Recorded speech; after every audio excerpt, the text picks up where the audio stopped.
Well, let me just bring up this because I do want to go to the breakdown. We got our boy here from Woodward Nights, 8 p.m. to 10 p.m. Look at that. Matt Broder. The other half with Booner as well, and then Jalen and, of course, Nick. And you guys do a great job. But also, thank you. Listen, you got your hands in many different things here. You're doing Lions. You're covering the Detroit Lions. Sticky fingers. Hold on. Whoa. Okay, hold on. Hey, yo. I don't think it was that bad. There was nothing. So you don't think that's bad? But when I say something small, I'm saying what you said wasn't that bad. He said I got sticky fingers. Oh, I didn't hear him say that. Yeah, okay. That's foul. All right. Regardless. All right. Move on. All right. We're good. Matt Broder. I want to ask you your reaction to some of the injury updates, some guys that'll be out, some guys that'll be playing, and just what do you expect tonight from the Detroit Lions? A lot of the talk this morning, apparently Tom Pelissero came out and he said Taylor Decker is not going to play tonight. David Montgomery's questionable and Emmanuel Mosley is going to play. That's all news to me. Yeah. And even I was just doing a little bit of research. Tim Twentyman just put out an article within the last hour and said no mention of Taylor Decker officially being out. So, of course, there's a chance. All we know, the only thing official from the Lions right now is that Taylor Decker, Kirby Joseph, David Montgomery, those guys are questionable. I do expect Taylor Decker to play. I think if anyone they're going to keep out, it might be David Montgomery. I don't expect Kirby Joseph to play. But Taylor Decker, he talked all week. He wants to be out there. He's planning to play. The final decision does come down to the coaching staff and the medical team. But as of yesterday at, when was I in the locker room? 4:30. Taylor Decker is questionable and expected to play. This is my reaction to this with Tom Pelissero, who actually I respect a lot. Yeah. This is one of those instances where it's like, Tom, what's your sources? And he goes, trust me, bro. That's my sources. If the injury report will come out to what? Like right before the game? Like 6, 7? He's like, it's usually like 6:30 or something. Yeah, like 6:30. I mean, what? I don't 100%. know. No shot on his credibility. He's a great reporter. From what I've heard in the last less than 24 hours, Taylor Decker is expected to play. Yes, and I know you're going to talk about it more on your show tonight, but just give us a sneak preview. No, we're not. We're not going tonight. We got the live goodness. That is right. You know what? I'll let it fly. Rain on flannel. Let it fly. That's going to be on game time. All right, so Broder, you can just let it fly. Yeah, baby. So no matter who's there or not, the Detroit Lions have proven that they can be kind of depleted by injuries and still win a game. I mean, I get it's the Atlanta Falcons and Desmond Ridder. It's at home, but still, it's a quality opponent who went in 2-0. So despite all of these injuries and the fact that the Packers might be getting some guys back, like Aaron Jones and Christian Watson, do you still expect that the Lions can win this game? I do, and I think, although they sort of dropped the ball against Seattle when they were banged up, the Seattle offensive line was banged up, and the Lions really did drop an egg. They didn't really shut down that offense. I think they're going to come into this game a little more prepared, a little more ready to go.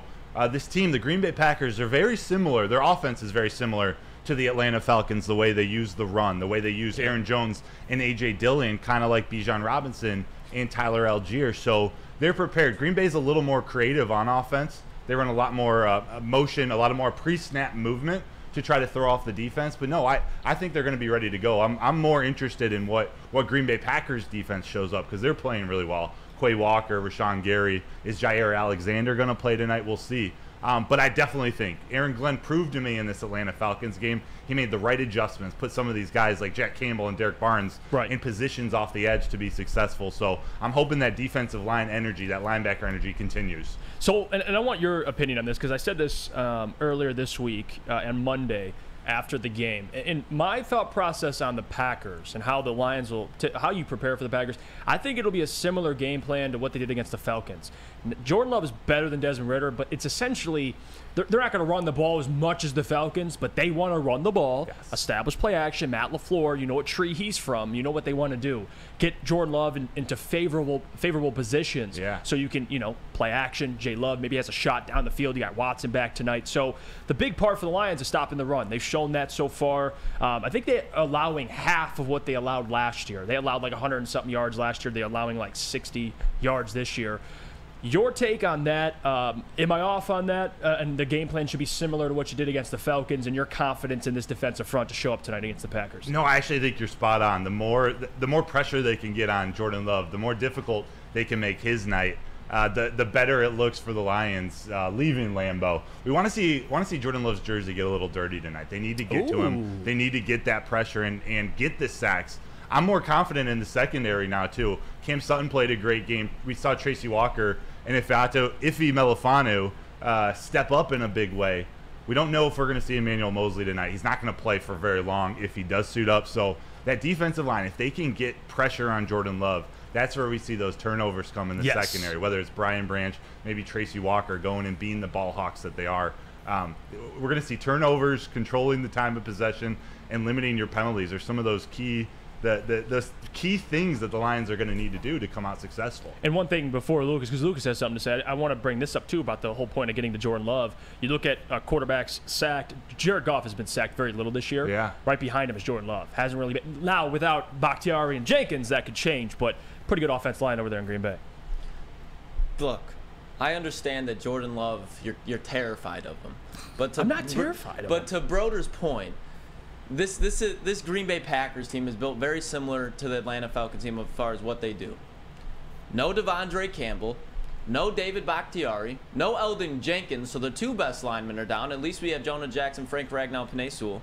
There's not going to be a guy that can cover Jahmyr Gibbs in their safety or linebacker room, and not to mention these guys lost to the Atlanta Falcons, who we just beat. And what did they do? To Broder's point, they got in Jordan Love's face. So if they can get in Jordan Love's face, it's going to be a clean game. This is a game that if the Lions played their A game, how they did against the Atlanta Falcons, it could be a 10-point game. It really could, because who have the Packers beat?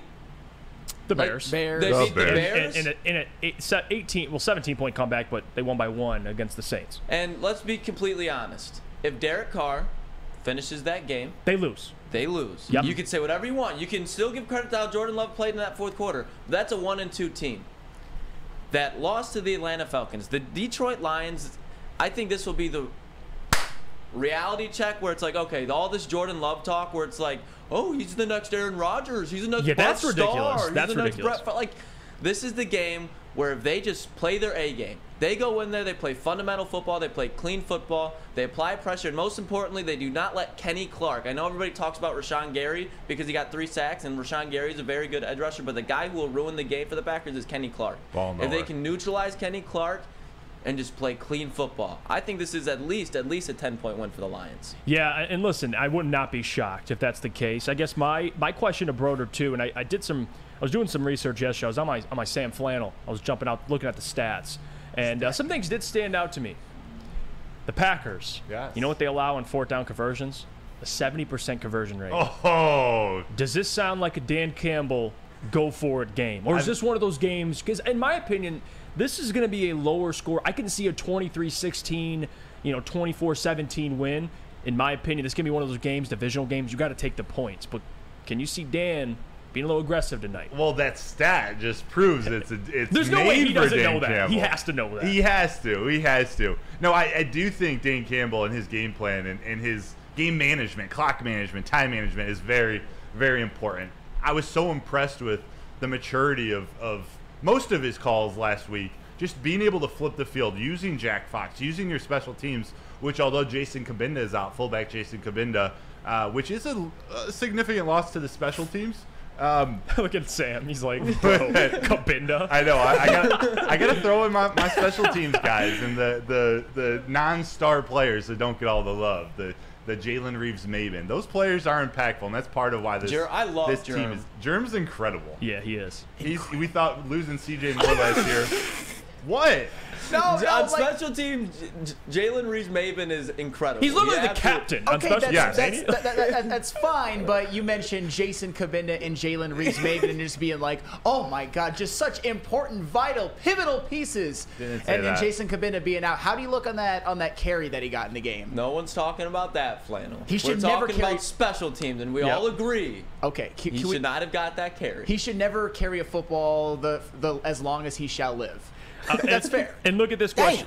Andrew says Jeff said Decker is not playing. Well, Tom Pelissero said that. Yeah. And we're going to wait and see if that's confirmed. Because, like Broder said, and I saw the reports coming directly from the Lions. They're both questionable. Yeah. And Taylor wants to play. So I don't. That's not confirmed yet. Tom tweeted it out, and he's pretty reputable. But let's wait and see. And maybe that's part of me being a Lions fan. I don't want him to not. I want him to play. Yeah. And I think he will be playing. Sam, you got anything for Broder? Okay, so for Matt Broder, so you mentioned Emmanuel Mosley because I see conflicting reports. Like he's playing Broder, you kind of seem to think that he could play, but not for like not a lot of snaps. So how big of a difference can he make in this game, given the fact that Christian Watson is back? He hasn't played at all for the Packers this year. Is it kind of a wash, or is Emmanuel Mosley going to be limited? My opinion, this is just my opinion. I don't think he'll have any impact on this game. Okay. I don't know. I would almost assume that we don't see him. I think he's one of those guys that the Lions take the extra 10 days to just really get him back to 100% from his torn ACL. It's a bummer. This was the game. The reason you didn't put him on the PUP list was you thought he was going to play in the first 4 games. If you put him on that list, he's got to sit out the first 4. So I thought he was going to be playing last week, but he's had a few setbacks, and although Dan Campbell mentioned he is progressing along now on the right track, they're going to just start inching him into these games. They want him to get into game shape. He was talking about getting him in practice, in full-speed practice reps, getting him just series by series, limiting him. So without their ability to practice this week, because it's a short week, only 4 days in between games, he doesn't get to run with the starters. So that factors into probably keeping him out of this game. But there is a chance we see him for a series. I think they let him run for a series and then pull him out. We'll see. John Macro in the doc, the legend in the chat, is always supporting the show. He says, I was told Broder, Emmanuel Mosley really hates Broder now. From Broder, you heard it here first. 0 impact, not even an ounce of impact tonight. No, I'm just kidding. Appreciate you for joining us, Broder. We're doing the pregame show later. You're more than welcome to stop by, hop in, man, and we'll chop it up. So again, Matt Broder, you can find him Woodward nights, 8 p.m. to 10 p.m. With Booner, of course, Jalen, Nick. Those guys do a great job. Check them out. They won't be on tonight, but tomorrow they'll be here to recap the game in its totality. Appreciate you, Broder, for joining us. Let's go to break. When we get back, we'll get more into Lions, Packers, and I want to bring up Aiden Hutchinson because he just won NFC Defensive Player of the Week. And we got to he's that guy, pal. But first,